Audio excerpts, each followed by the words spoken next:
వ్యాపారం ఆగినట్టు కావాలని నేను అనుకున్నాడు నాగన్న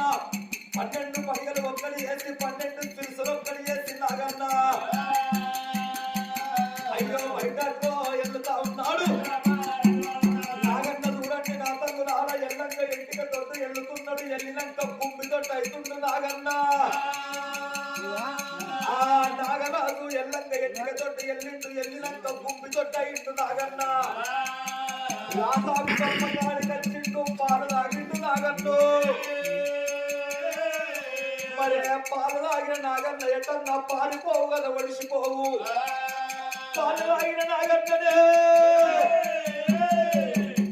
కడుపు లోపల ఉంటే నన్ను ఎవ్వలేమంటలేదు మరిసిపోయి నాగన్న మల్ల కడుపుల దొత్తున్నాడు నా తల్లులాలో చూడండి నా తల్లులాలా మళ్ళా కడుపులకు పోకుంటే కథ మంచిగుండు కడుపులకు పోతున్నాడు నాగన్న కడుపులకు పోగా పిల్ల పెదల మీద పాల కట్లు పడుతున్నాయ్యా ఆ పిల్ల ఎప్పటోలే పండుకోనున్నది అన్నగాడు దిక్కువంట లేసిండు అన్నగాడు లేసి పాల దూష వరకు పాల డొప్ప వట్టిదే ఉన్నది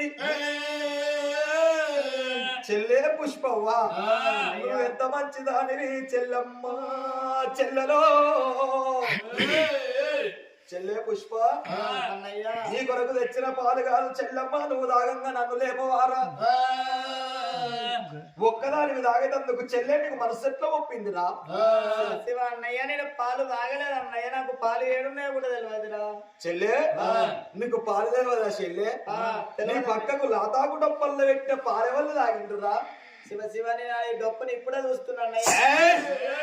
అన్న నాకు ఏ పాలు తెలియదు అన్న నాకు ఏ నేరం తెలియదు నేను ఏ పాలు తాగలేదా నేను చెల్లె అంటున్నది చెల్లమ్మ నువ్వు ఏ పాలు తాగలేదంటున్నావు నీ పెదవుల మీద పాల కట్లు ఎట్లా పడ్డాయిరా నమ్మలేక చెల్లెను శటాన చెంప దెబ్బ కొట్టిండు అన్న రక్త కలరాజు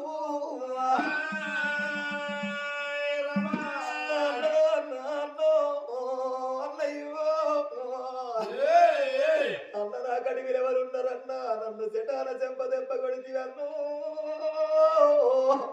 ఓరన్న